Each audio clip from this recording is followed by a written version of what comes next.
तो हमने पिछले वीडियो में देखा था कि मरीना ने शिजुका को मार ही दिया था, पर टीचर और बाकी सब वहां पर सही टाइम पे पहुंच जाते हैं, इसलिए शिजुका बच जाती है। इधर शिजुका को पता था कि टाकोपी सब जानता है कि आगे क्या क्या होने वाला है। जहां ये सब हेल्प करने के लिए शिजुका उसे शुक्रिया भी करती है। अब आगे, इससे पहले आप लोगों ने पहले का एपिसोड नहीं देखा तो लिंक डिस्क्रिप्शन में दिया हो, जाके चेकआउट कर सकते हो। अब आगे एक्सप्लेन करता हूँ। हम लोग शिजुका को देखते हैं जो टाकोपी को शुक्रिया कर रही थी। यहीं पर पीछे मरीना को भी देखते हैं जो मरने के लिए दुआ कर रही थी कि मरती क्यों नहीं है। फिर गुस्से में घर चली जाती है जहाँ उसकी मदर डिप्रेशन में बैठी हुई थी। वो कहती है कि आज भी तुम्हारे पापा फिर से उस औरत के साथ डिनर पर गए हैं। आज तुम जल्दी घर वापस आ जाते, तुम्हारी मम्मा को अकेला डांट खानी नहीं पड़ती। और वो अपनी मन हल्का करने के लिए मरीना के पास जाती है। आगे क्या हुआ आई डोंट नो। फिर हम लोग क्लासरूम का सीन देखते हैं जहाँ टीचर शिजुका से एक क्वेश्चन पूछती है, वो टाकोपी के मदद से बता देती है। इधर मरीना और उसके साथियों को कुछ दाल में काला लगता है कि ऐसे कैसे सिंपल वे में बता दी। टाकोपी को लगता है कि अब मरीना उसे दोस्ती करना चाहती है, इसलिए वो कुछ कर नहीं रही है। फिर शाम के समय देखते हैं शिजुका चैपी को लेकर घूमने निकली होती है, जहाँ टाकोपी शिजुका से कहता है कि हो सकता है तुम्हारी फ्रेंडशिप की पहली सीढ़ी है। जहाँ शिजुका को भी लगता है कि टाकोपी सही कह रहा है, ये सुनकर उसे अच्छा लगता है। जहाँ शिजुका बताती है कि उसके पापा अभी जिंदा हैं। जब वो छोटी थी उसी समय पे घर छोड़कर चले गए थे। वो लड़की आसमान के तारों से विश मांगी थी कि उसकी मम्मी पापा एक दूसरे से कभी अलग ना हो, पर वो उसकी ख्वाहिश पूरी नहीं हुई। उसी दिन से शिजुका मानने लगी कि जादू जैसी कोई चीज एग्जिस्ट करती ही नहीं है, ना ही ऊपर वाले कोई होते हैं। इधर टाकोपी सोच रहा था कि शिजुका के साथ रहते हुए 6 दिन हो गए और अगले दिन शिजुका मारी गई थी। वो दिन कल ही है। शिजुका पार्क में चैपी के कॉलर लेकर आई थी, पर चैपी उस वक्त कहाँ था, ये सब सोच रहा था। उसी टाइम पे वहाँ पर मरीना आ जाती है जो शिजुका को भला बुरा कहने लगती है, साथ में उसे मारने भी लगती है। इस तरह से अपने मालिक को पिटाते देखकर चैपी मरीना को काटने के लिए दौड़ता है, पर मरीना उस जगह से भागने के बजाय उसके फेस पे स्माइल थी। चैपी उसके हाथों में काट लेता है। शिजुका तो उसी जगह पे मूर्ति बन गई थी। उसे पता था कि आगे चैपी के साथ अब क्या होने वाला है। मरीना का यही प्लान था कि उसके डॉगी को उससे दूर कर दिया जाए। सेम वही वाला सीन हो रहा था इस जगह पे। आसपास के लोग ये सब देखकर हेल्प सेंटर में कॉल कर देते हैं, जहां चैपी को हेल्प सेंटर में लेके जाया जाता है। इधर टाकोपी को समझ नहीं आ रहा था कि आखिर इस जगह पे हो क्या रहा है। शिजुका रोते हुए चैपी को बचाने के लिए उसके पीछे पीछे भागने लगता है। उसी समय पे टाकोपी बीच में आकर कैमरा फंक्शन को यूज करता है, जिस वजह से टाइम फिर से रिवर्स होकर उसी टाइम लाइन में चली जाती है जहाँ शिजुका का फोटो चैपी ले रहा था। टाकोपी शिजुका से कहता है कि आज हम लोग दूसरे रास्ते से घूमने जाएंगे। इस पे शिजुका तो पहले हैरान हो जाती है, पर फिर वो मान जाती है। जहाँ शाम के समय घूमने जा रही थी। इधर चलते हुए टाकोपी सोच रहा था कि बस मरीना ना मिल जाए, पर उसी टाइम पे मरीना धप्पा कर देती है, जिस वजह से टाकोपी फिर से कैमरा का फंक्शन को यूज करता है। इस बार सुबह का प्लान बनाता है, पर फिर से मरीना सामने मिल जाती है। फिर से टाकोपी कैमरा का फंक्शन को यूज करके फिर से टाइम रिवर्स कर देती है, पर इस बार नेक्स्ट डे का प्लान बनाता है, पर सेम सिचुएशन रहता है। सामने मरीना चाहे टाकोपी जितनी भी कैमरा का फंक्शन को यूज करके टाइम रिवर्स कर ले, पर किसी न किसी तरीके से सामने मरीना आ ही जाती है। मरीना अपने आप से कहती है कि इसे ढूंढने में मेहनत कम लगी, जहां उसके हाथ से ब्लड आ रही थी, मतलब चैपी को काटने से। टाकोपी को लगता है कोई इंसान अपने आप को डैमेज पहुंचाने के लिए भला कौन आएगा। इसी चीज को लेकर शिजुका से पूछना चाहता था कि एक इंसान अपने आप को चोट पहुंचाना क्यों ही चाहेगा, पर उस जगह पर शिजुका तो डिप्रेशन में थी, जो कह रही थी कि बस चैपी मुझे छोड़कर मत जाओ। टाकोपी के वही फ्लैशबैक याद आने लगता है जहाँ शिजुका उसे रिबन लेकर जा रही थी। अब हम लोग प्रेजेंट में देखते हैं जहाँ शिजुका उस जगह से उठकर एक बेजान बॉडी की तरह जा रही थी। टाकोपी को लग रहा था कि वो अपने आप को मारने जा रही, इसलिए टाकोपी उसे प्रॉमिस करता है कि फिर से वो चैपी के साथ मुस्कुराएगी। वो उसके ऊपर ट्रस्ट करने के लिए भी कहता है। इस वजह से शिजुका को भी थोड़ी सी होप लगती है, पर फिर से वही सब देखने को मिलता है। सेम प्रॉब्लम सेम सिचुएशन,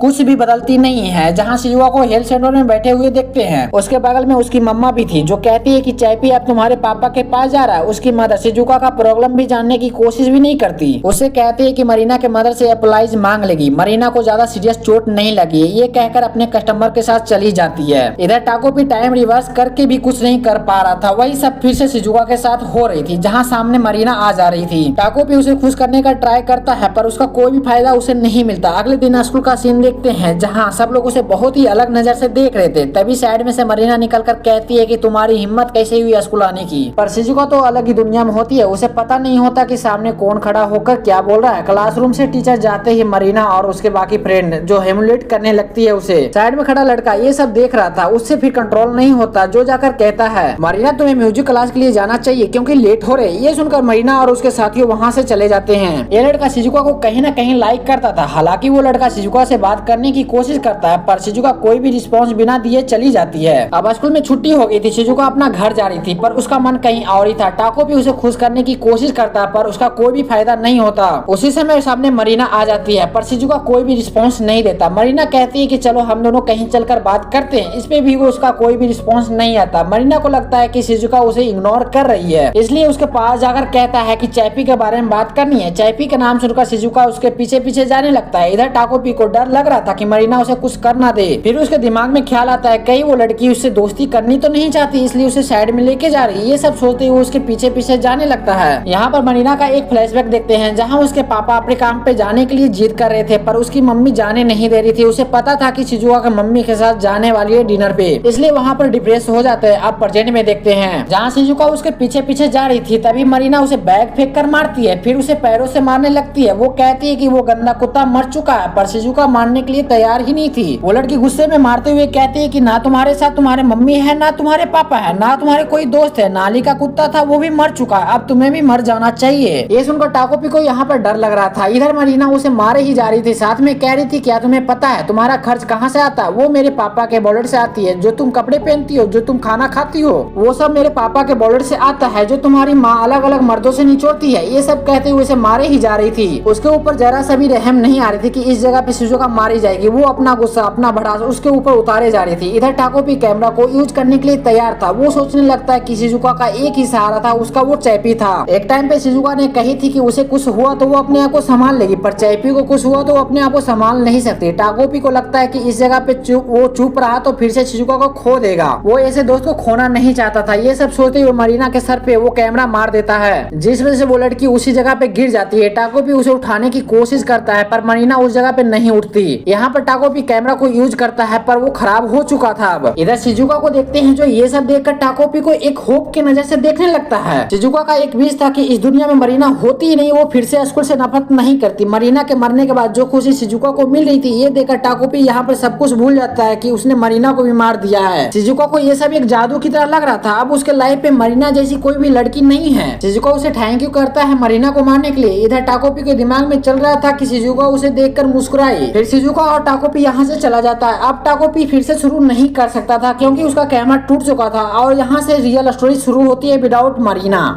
इसी के साथ ये एपिसोड यहाँ पर खत्म होता है। अब देखना है कि इस स्टोरी में मरीना आती है कि नहीं, कि विदाउट मरीना चलती है। अब कैमरा सही होता है वो तो अगले एपिसोड में पता चलेगा। जब तक मिलते हैं नेक्स्ट वीडियो में, जब तक के लिए बाय बाय।